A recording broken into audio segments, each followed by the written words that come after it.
22 years of marriage, and the clearest thing my wife ever said to me arrived on a Monday morning in a sealed envelope delivered by a man in a suit who couldn't make eye contact. My name is Walter Higgins. I'm 64 years old. I was born in Savannah, Georgia, grew up on the east side of town near the Savannah River, and I have spent the better part of 4 decades buying, developing, and managing commercial real estate across the Lowcountry and the Georgia coast. I am not a flashy man. I drive a 10-year-old Ford pickup that my daughter calls embarrassing. I wear the same Carhartt jacket from November to March. I drink my coffee black. I pay my property taxes early. And until the Monday morning of September 9th, 2024, I thought I had a reasonably honest marriage. I was wrong about that last one. The envelope landed on the kitchen island at 7:45 in the morning. I was standing at the counter eating a bowl of oatmeal and reading through a lease renewal for a warehouse property we manage in the Savannah Port District. The man who delivered it, one of those private process servers who looks uncomfortable in his own skin, handed it over with the hurried apology of someone who has done this 100 times and still hasn't gotten used to it. Diane was already gone. She had left the house at 7, earlier than usual, and I noticed now in retrospect that she had taken her overnight bag. She had not kissed me goodbye. She had not said anything at all, actually. She had just moved through the kitchen in a cloud of expensive perfume and left through the side door while I was in the shower. That should have told me something. I set down my spoon. I opened the envelope. The cover page read, "Petition for dissolution of marriage. Diane Lynn Higgins, petitioner. 5th Walter Edward Higgins, respondent. Filed in Chatham County Superior Court, State of Georgia. Date of filing, September 6th, 2024. She had filed it on a Friday. Quietly, without a word, and then come home for the weekend. Slept in our bed, eaten dinner across the table from me on Saturday night, and said nothing. I want you to hold that image for a moment, because it tells you everything you need to know about who Diane had become. I read through the petition with the same methodical calm I use when I'm reviewing a title insurance report on a troubled property. There was no point in panicking. Panic is expensive. Panic makes you say things your attorney has to spend the next 6 months apologizing for. The demands were itemized in an attachment labeled Proposed Equitable Distribution of Marital Assets. I'll give you the highlights.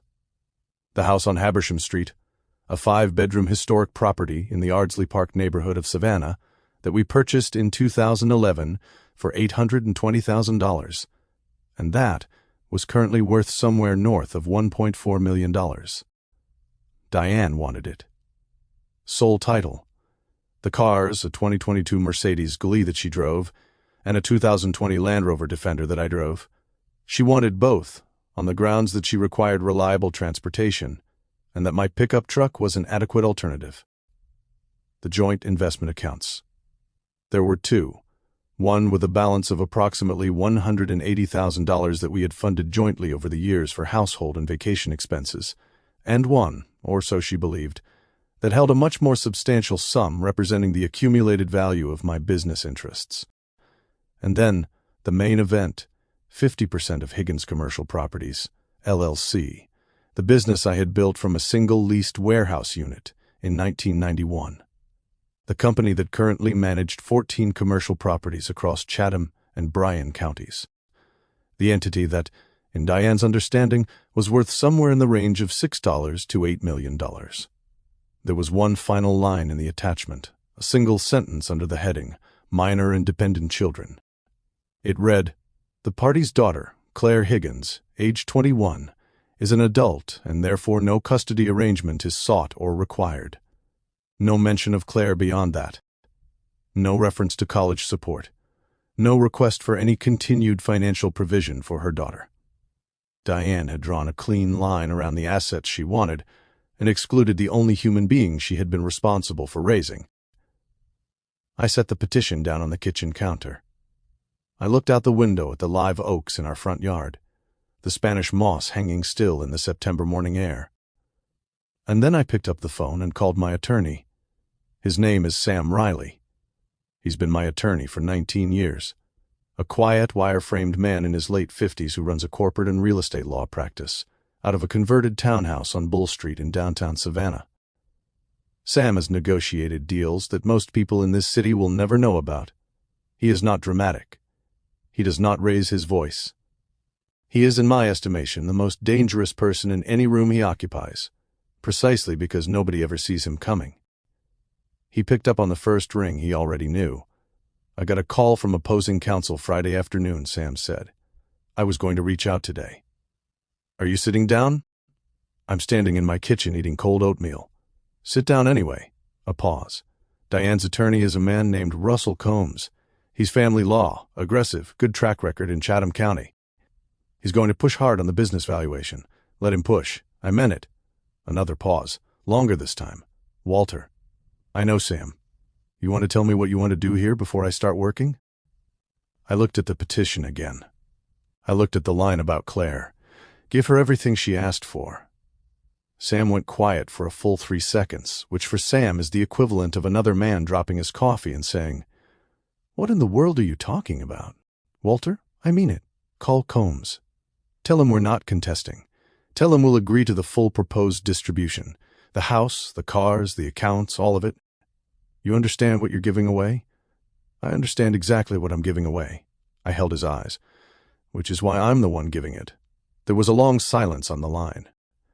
Then Sam let out a breath that was about 40% relief and 60% the quiet satisfaction of a man who already knows the ending of a story nobody else has read yet.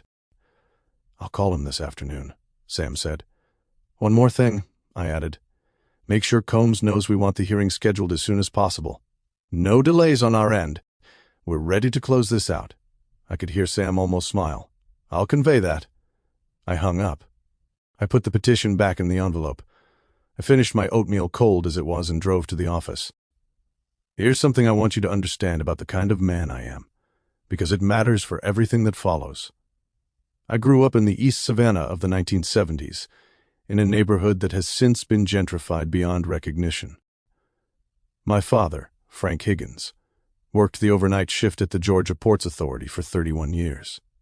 My mother, Margaret, cleaned houses 5 days a week and made the best cornbread in Chatham County. We were not poor, exactly. We were careful. The difference, as my father explained it, was this. Poor people spend what they have. Careful people know where every dollar is before they spend a single one. I built Higgins commercial properties on that principle. Every acquisition documented. Every lease structured. Every entity organized the way a surgeon organizes an instrument tray. Nothing out of place, nothing unaccounted for. In October 2022, 2 full years before Diane walked into a lawyer's office, I had restructured my business entirely. There was nothing dramatic about it. There was no fight, no crisis, no sudden revelation. There was just a conversation I had with Sam after completing our company's annual financial review, during which I looked at the numbers and thought very calmly, if something happens to me, this needs to be organized. If something happens to this marriage, this needs to be protected. I was 62 years old. I had a 21-year-old business, and I had a daughter, Claire, then 19, a sophomore at the Savannah College of Art and Design, who I had decided, a long time before that October, was going to be the person I built this for. What I did was entirely legal, thoroughly documented, and invisible to anyone who didn't already know. Higgins Commercial Properties LLC was formally dissolved in October 2022. All assets, the 14 properties, the management contracts, the equipment, the operating reserves, were transferred into the Walter E. Higgins Irrevocable Family Trust. The trust had 2 named beneficiaries, Claire Christine Higgins, primary, and a charitable remainder designated to the Historic Savannah Foundation, secondary. The trustee was Sam Riley. The marital home on Habersham Street, the house Diane had demanded in her petition, had been leased to Walter and Diane Higgins by the trust since November 2022 under a formal lease agreement at fair market rate, which we paid monthly from the joint household account. In the eyes of Georgia law and the Chatham County property records, the house was trust property. It was not a marital asset. The 2 cars were also trust assets leased to us personally. The joint account Diane expected to be the tip of a very large iceberg. It was all that existed outside the trust. $182,000, 22 years of shared expenses, and weekend trips, and the occasional extravagance. That was the marital estate. Under Georgia law, specifically under OCGA Section 19.9, and the case law governing equitable division, property held in an irrevocable trust established before the initiation of divorce proceedings is separate property, not subject to equitable distribution, provided the trust was not created with fraudulent intent to defeat a spouse's interests. Sam had that documentation airtight. The trust predated the divorce filing by nearly 2 years. The business rationale, estate planning, succession structure, charitable intent was explicit and documented. Diane's attorney had filed a demand for 50% of Higgins Commercial Properties LLC. Higgins Commercial Properties LLC had not existed since October 2022. I didn't know yet exactly when Russell Combs would figure that out, but I knew precisely where he would be sitting when he did. I need to tell you about the moment Diane left, because I haven't told you the worst part yet. On the Thursday evening after I received the petition, 4 days after she filed, Diane came back to the house to collect some things. She had been staying, I'd learned from a mutual friend, in a rented corporate suite at the Bohemian Hotel on River Street, which runs about $380 a night, and which she was paying for, I noted dryly. Out of the joint account I'd agreed to let sit untouched until the hearing. Claire had driven down from her apartment near Scad that afternoon. She hadn't told me she was coming. She just appeared at the kitchen door around 3 o'clock, dropped her bag on the floor, and stood there for a moment with the particular expression of a 21-year-old who is trying very hard to look more composed than she feels. "Is it true?" she asked. "Which part? That you're just agreeing to everything, that you're not fighting it?" "That's true. No elaboration needed." She sat down at the kitchen table. I poured her a glass of sweet tea. It was a warm September afternoon, and I sat across from her and waited, because Claire has always been a person who needs a moment before she says the real thing. "She didn't ask for anything from me," Claire said finally. Her voice was quiet and careful, the way it gets when she's trying not to let emotion drive. Not college support, not anything. "She just wrote me off as an adult and moved on." "I know. Does that not?" She stopped, looked at her glass. "Does that not bother you? I want to be honest about what I felt at that moment." "Anger, yes. Not the explosive kind. The deep, cold, structural kind that doesn't show on your face. The kind that doesn't need a scene because it's already decided what it's going to do. I had built 21 years of my working life around the belief that I was protecting this girl's future, and her mother had reduced her to a footnote in a legal document. It bothers me." I looked at her evenly. "It also tells me everything I need to know." Claire looked at me steadily. "You have a plan." I didn't answer that directly. "Here's what I need you to do." I leaned forward. "Go back to school, finish your semester, don't call her, don't argue, don't post anything, just keep your head down and do your work." She studied me for a long moment with the sharp-eyed patience she's had since she was about 7. Then she nodded once, picked up her glass and changed the subject. That was Thursday. Diane came by at 6 that evening, moving through the house with the brisk efficiency of someone who is already mentally redecorated. She collected clothes, jewelry, a set of framed prints from the upstairs hallway, and a cashmere throw from the living room. She moved through the spaces we had shared for 13 years with the detached focus of a woman packing for a long trip. She passed Claire in the hallway without stopping. "You look tired." She glanced at our daughter. "Get more sleep." And she was gone. Claire and I ate dinner that night in the kitchen, leftover chicken and rice. Nothing fancy. Neither of us said much. We didn't need to. I didn't know it yet, but that would be the last civil evening before the hearing, and the last time Diane Higgins would set foot in that house as anything other than a tenant. October in Savannah is the month when the city finally exhales. The brutal Georgia summer releases its grip sometime around the first week of October, and the air that replaces it is clean and cool, carrying that particular low-country smell of salt marsh and live oak that you either love completely or never quite understand. The squares fill up again. People eat outside. The city remembers it's beautiful. I spent most of October 2024 doing ordinary things with extraordinary deliberateness. I went to the office on East Bay Street every morning.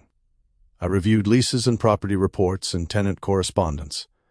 I had lunch at a diner on Drayton Street that I've eaten at since 1993. Always the same corner booth. Always the same turkey melt. I called Claire every Sunday evening. I went to bed at 10 and slept without difficulty, which surprised even me. What I did not do was communicate with Diane directly. Sam and Russell Combs handled the procedural exchanges, and there were several of them. Combs's office sent interrogatories requesting financial disclosure. Sam provided the documents. All of them. Every tax return, every account statement, every property record. Everything was accurate. Everything was current. And everything pointed in the same direction. The marital estate consisted of the joint account, the joint use of the vehicles, and equitable entitlement to a portion of my salary income as distributed from the trust. Combs sent a follow-up request specifically asking for the corporate records and asset schedule of Higgins Commercial Properties, LLC. Sam sent him the dissolution paperwork. Dated October 14th, 2022. I would have paid money to hear that phone call between Combs and Diane.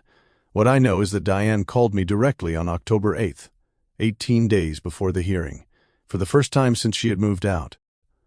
I was in my truck, driving back from a property inspection in the Pooler area west of Savannah, and her name appeared on the screen with the particular jarring quality of something unexpected in a predictable day. I answered, "Walter." Her voice had a new edge in it, still composed, still controlled, but underneath it, the faint vibration of a person recalibrating. "Diane, I need to ask you something directly, and I need you to be straight with me. I'm always straight with you." A pause. "What happened to the company?" "It was restructured. I kept my voice even. 2 years ago. Sam can walk your attorney through the details. Restructured into what?" "A trust." A silence that lasted about 4 seconds. I watched the marsh grass along I-16 passing outside my window, flat and gold in the October afternoon light. "When did you do this?" Her voice was careful now. Deliberate. She was running numbers in her head, and they weren't adding up. October 2022. A pause. "It's all in the disclosures, Diane. Everything's documented. Is this?" Another pause. "Is this because of me?" "That's an interesting question to ask a man you filed divorce papers on." "It's because I'm 62 years old and I needed an estate plan." I watched the marsh grass. At least that's what the paperwork says. The silence that followed had a different quality, denser, with something working behind it. "I want to talk about this before the hearing." Her voice had gone careful. "Talk to Sam." I let the silence hold for one beat. That's what he's there for. And I ended the call. I pulled into the office parking lot. I sat in the truck for a moment with the engine running. She had figured out the shape of it. She hadn't figured out the depth. Diane's next move, which Sam told me about on October 14th, was to request a continuance. A delay in the hearing to allow her legal team more time to review the trust documentation. Combs argued that the complexity of the disclosed financial structure warranted additional preparation time. Sam's response was polite, brief, and immovable. His client had agreed to the full proposed distribution from the original petition. His client had provided complete financial disclosure as required. His client saw no basis for delay and wished to proceed to the scheduled hearing on October 23rd. The judge denied the continuance. "I want you to understand why I didn't delay things and why I didn't give Diane time to regroup. Not out of cruelty. I want to be honest about that. But out of simple logic. A trap doesn't work if you give the other party time to find the exit. Diane had filed those papers. Diane had drawn up that demand list. Diane had made the calculation that a 64-year-old man with a company and a house and 22 years of shared life would choose to protect his assets by fighting, and that she could extract maximum value in the fight. She never considered that I might simply agree, and that agreeing might be the mechanism of her defeat. There's a negotiation principle I learned from my father, though he'd never have called it that. He just called it knowing what you own before you sit down. He said it about poker and about buying a used car and about everything else. If you know what you own, you don't have to bluff. You don't have to raise your voice. You can sit quietly with your hand face down and let the other person bet everything on a pot that isn't there. I had known what I owned for 2 years. During the week before the hearing, I moved out of the Habersham Street house. Not dramatically. I didn't load a moving truck or make a production of it. I took my clothes, my books, my father's old pocket watch, the framed photographs from my home office, and a cast-iron skillet that had been my mother's. I moved into a 2-bedroom apartment in the historic district on Jones Street, a comfortable, well-maintained space on the ground floor of a converted antebellum row house with 12-foot ceilings and a small courtyard in the back. I liked it immediately. It had the clean simplicity of a place that belongs to only you. Sam had served formal notice on Diane that the trust-owned property, the house, and both vehicles was subject to trust terms and not transferable to her personally as a marital asset. Combs had formally objected. That objection would be heard at the October 23rd proceeding. On the evening of October 22nd, the night before the hearing, Claire drove down from Savannah again. She showed up at my Jones Street apartment at 7:30 with a bag of takeout from a Caribbean restaurant on MLK Jr. BLVD that we'd been eating at together. When I finished, she was quiet for a moment. "What does she get?" Claire asked. "Half the joint account, about $91,000, transitional support for 2 years, her personal belongings." "And the house?" "The house belongs to the trust, which means it belongs to you eventually." She turned her coffee cup in her hands. "I don't know how to feel about that." She turned the cup in her hands. "About the house. I grew up there. You don't have to feel any particular way about it. You don't have to live there. You don't have to sell it. You don't have to do anything with it until you're ready and you have time. That's the whole point." "Why didn't you tell me?" she asked. "In 2022, when you set it up. Why didn't you say anything?" "I thought about that, because I hoped I was being overly cautious. I hoped you'd never need to know. I hoped your mother would be the person I thought she was for the first 10 years of our marriage. When you build a structure, in real estate, in law, in anything, you build it for the worst case. You build it hoping the worst case never comes. You don't announce the fire escape to your dinner guests." Claire almost smiled at that. Almost. She really didn't ask for anything from me. It wasn't a question, she already knew. But sometimes a person needs to say a true thing out loud before they can finish processing it. "No," I held that. She didn't. Silence. The courtyard outside the window had gone dark, a single lamp casting a yellow circle on the brick.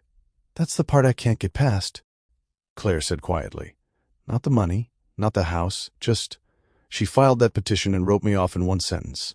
And that was on purpose. That was a choice. It was. And she's my mother. She is. How do you... She stopped, restarted. "How do you not hate her for that?" I set my coffee down. Because hating her requires that I keep lending her space in my head. And she's already had more than she deserved. What she did tells me who she is. It doesn't change who you are. It doesn't change what I built for you. The only thing it changes is the amount of energy I'm willing to spend on her going forward. Which is none. Claire looked at her hands. Then she looked up. "Okay." For the second time in 2 days, that same word, with a different weight behind it, more settled, more finished. I refilled her coffee. We talked about other things, her thesis project at SCAD, a textile design series she'd been working on for 3 months, her plans for after graduation. We talked about the historic Savannah Foundation work the trust would fund, and whether she wanted any involvement in it. We talked about what she wanted to do with the house eventually. Without any urgency, just as a conversation. We stayed at the table until 9:30, long past when either of us needed to be anywhere, just talking. The apartment was quiet and well lit, and exactly the right size for one person and one evening with their daughter.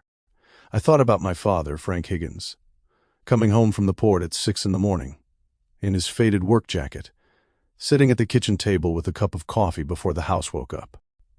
I thought about what he had passed to me, and what I was passing forward. The last thing I want to say is this, because this channel tells stories for a reason. And the reason isn't just the drama, though the drama is real. I am 64 years old. I have been in business for 33 years. I have bought and sold and managed and developed more property than I can easily count. And the most important thing I have ever learned, more important than any lease structure, any title search, any zoning variance, is this: know what you own before you sit down. Not just financially, know what you have built and for whom. Know who the people in your life are, and whether their interests align with yours. Know the difference between a partner. and a person who is positioned near your assets. Know when you are being mistaken for your net worth, and when you have built something real, something that took decades, and discipline, and the kind of early mornings that nobody else sees. Organize it. Document it. Put it in a structure that will survive whatever comes, not because you expect betrayal, because you respect what you built enough to protect it. My wife wanted the house, the cars, the accounts, and half of a company that hadn't existed for 2 years. She got a fair settlement, and a lesson in due diligence. My daughter got the foundation her grandfather started, and her father spent his life building. I got a 2-bedroom apartment on Jones Street, with 12-foot ceilings, a courtyard, and the uninterrupted sleep of a man who did exactly what he set out to do. Some people would call that a loss. I call it the best deal I ever closed. If you liked this story, join our community by hitting that like button and subscribing for more family-centered accounts like this.